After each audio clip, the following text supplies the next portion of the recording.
Thank you. So I'm Tazro from Chiba University, and this is the work of me and the Hiro Taka. Hiro is there, and so this is a very great work of him while he has been finishing his PhD course in the spring. So this is my talk, and I'd like to thank all of my colleagues and the friends and the Tokyo University and also the community, um, including the biohackathon happening in Japan and Europe, and then now we had a Middle East biohackathon as well in this February. Um, so also big thanks to the ISMB, ECCB, and then the BOSC organizers, and I'm really happy to be again here to present my work, and also to the OSS communities. Um, so my talk, this is all about the reproducibility. So so we're bioinformaticians. We're in a SMB in the BOSC session. So I think we all recognize the importance of the reproducibility. But I want to rephrase it again. So why is it so important? It is because your work needs to be reproducible for all except review. So it's for good science, right? And also for you. So you need to have a very efficient way to do your research. So imagine that in an ideal world of the data science and in bioinformatics, so you can perform the exactly same data analysis again and again, effortlessly. So when your server is updated, when your colleague wants to reuse your script, and when a reviewer too wants you to rerun it with the different parameters, and it works, and the dog looks happy, right? Okay, so you expect the next slide. No, in reality, it is not. So dog looks not so happy. So your script fails. Yes, we all experience like that. So that when your server is updated, your script fails. When your colleague wants to reuse your script, I don't know why, but the script fails. And when a reviewer wants to rerun it, it never worked. And just 3 months later, your script will fail. So we have been working very, very hardly to accomplish the reproducibility of the data analysis. And we all know that why this is important, but we still have been working for this very, very hard. And let me explain what the communities, open source communities, have done to resolve this issue. So to reproduce the data analysis by reproducing the software environment. So this is a very basic one, like using the package managers like Bioconda, Bioconductors, and also many other the package managers there. And also the software containers like the biocontainers, including encapsulating the whole environment to reproduce the data installation. And also the reproducibility, the data analysis procedure itself is very important. So the workflow platforms like a Galaxy and also the Terra, and also then many other options for the platform to execute your workflow. And also there are many workflow languages out there, and the Convoke language, and the Whittle, Nextflow, Namecmic, and any other more than hundreds, thousands workflow languages there. Hundreds? Yeah, maybe. And also it is very important to share the workflows as well. And the workflow registries are also out there, like an NF Core and also the workflow hub. And also I have presented the one software called the Yabis last BOSC in Madison last year. That is a platform to validate your workflow, to share the workflow that really works. And also there is a concept called the workflow as a service, which is formerly known as a workflow execution service, which the GA4GH, a Global Alliance for Genomics and Health, established a standard for the interface, the API specification to run the workflow in a remote server. Now, for example, there is Elixir OS and also Sapporo, which is our implementation to enable this the workload as a service thing. So there are many, many things that are happening, and about still your script fails. So and because the so we have been working very hard to replicate the work data analysis itself. So it is the same one running again, but how do we expect the output is same? So there is a question. So outputs may vary, right? Even even with the workload, so I have been working with for the data science workload of my microbiome project, which is described in the CWL, and also the using the biocontainers, and so it should be very, very reproducible. But the output of the workload is still different sometimes because some software uses the random algorithms, so the output file is a little bit different, and also some tools generate unsorted outputs. It's not some tools. Yeah, some tools. But no, so I'm sorry, but my pronunciation is not so. But so some software include the local file path or the datetime information in the output file, so which makes the difference in between the outputs of the different workload runs. So the thing is that how do we evaluate the output from the data analysis? So we do the comparison of the two workload runs, and like examining the exit status or the existence of the outputs, and also the log messages of the successfully finished the workloads, and also we will examine the output file's name and the file hash like MD hash, and also we want to evaluate the outputs are similar enough in the biological interpretation. So we have been doing this, but the large part of this are depending on the manual process. So why are we doing this by hand? So that is why we made an implementation to accomplish this in an automatic way. So currently we are using the two different implementations, Sapporo and Tonkaz. So Sapporo is an implementation of the workload execution service, which I call the workload as a service. And this implementation is introduced in the 2019 BOSC. And it's supporting the multiple workload language, the CWL, Waddle, Nextflow, SnakeMake, and then also its flexibility to add more workload engines. So it's basically supporting all the workload languages. And the important thing is that the Sapporo can generate the summary of the workload run. I mean the provenance of the workload run in a research object rate, thanks to the previous talk by Ransky. So the oral crate is, I don't go to the more details of the oral crate itself, but the oral crate is for the record of the provenance of the scientific process. So which means that the output from the Sapporo has the provenance information of the output files, or the other kind of the information of the workload run is recorded there in the file. And also, so here we have a new implementation called Tonkaz, which is the command line to compare the two oral crate files generated by Sapporo, and which outputs the text report, and which reports how different these workload runs. So this is it. So there is a scale of the Tonkatsu's output is fully reproduced, and the file has a different, but it's accessible. And then also the file has a different, files have different but unacceptable level of the difference. And also there's sometimes each of the workload runs didn't generate the same output. So like the files are not found.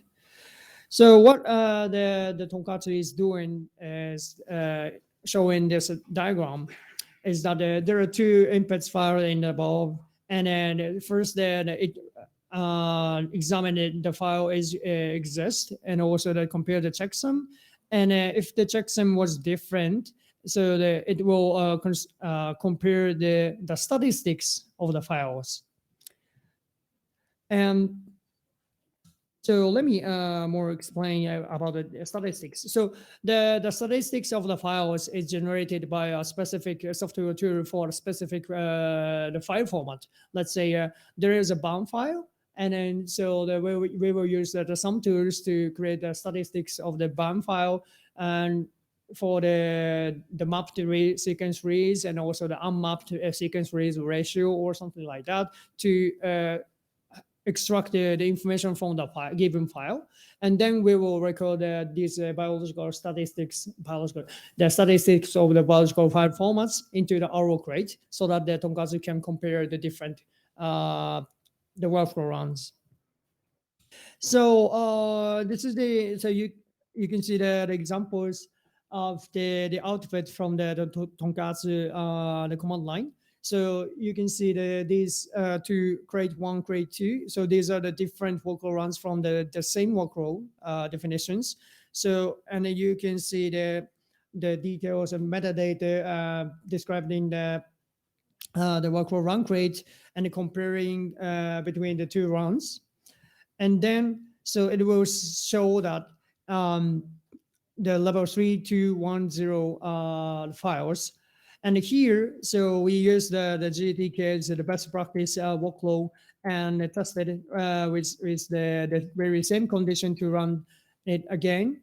And then you can see that there are no the very same files there, but they have a similar the files having a similar features, like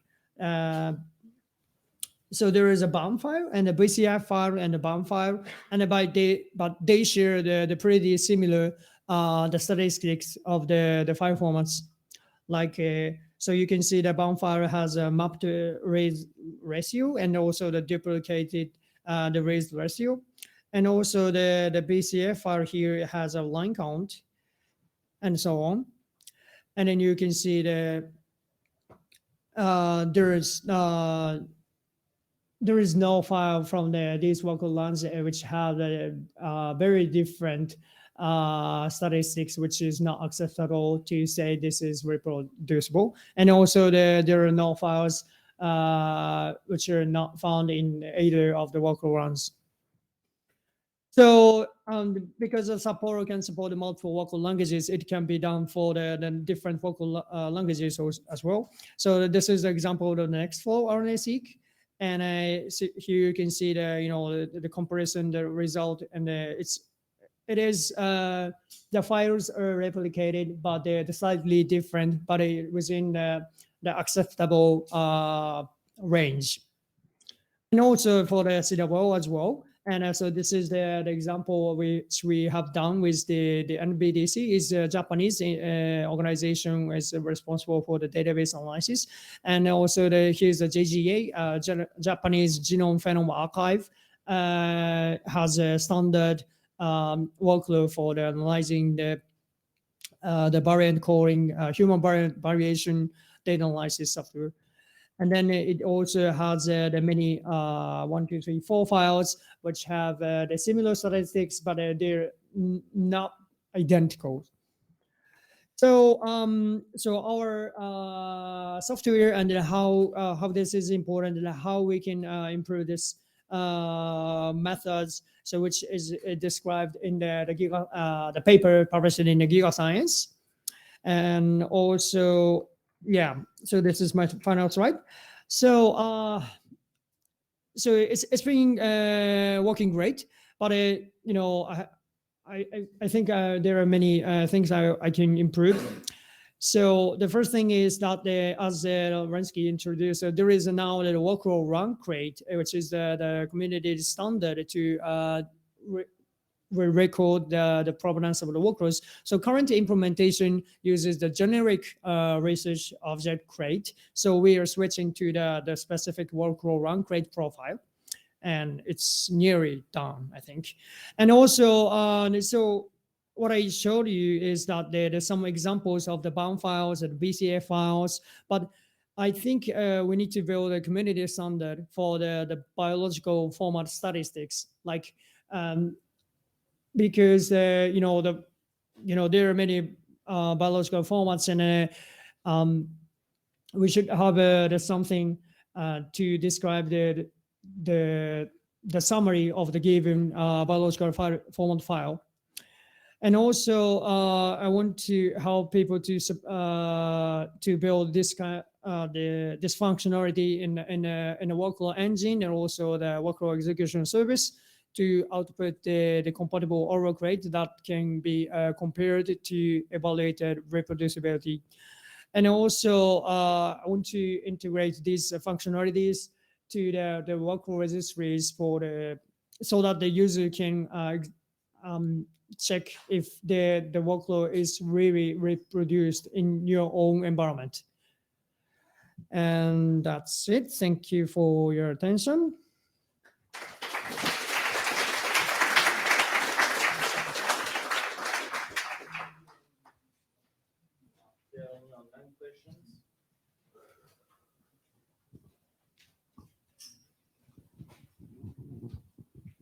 Thank you very much. That was a really interesting talk, and I think the reports look really useful to come out of it. So that's great. I just have one quick question, which is kind of relating to some experience we have with our own pipelines, which is that something we had to put in workarounds with some of our unit tests is that we will have, for instance, we essentially create like say a BAM file in a step that will actually be reproducible between two different runs. However, the only difference between the two would be basically a date stamp in the header. And I noticed with your sort of workflow, from what I could see, that would then go in as a difference because you had different checksums, but the reads themselves would be identical between the two. I was just wondering whether you had any sort of plans to create any sort of like, workarounds with that, because obviously that would then come out as like, acceptable differences rather than identical, even though the content of the files themselves are essentially identical. Thank you. Yeah, thank you. That's very good question, and that's what actually we have been discussing how to make that happen. So yeah, that can happen. Like the rest of the file content is pretty the same, but only the header files or something is different slightly with the date format or something, which is I think it's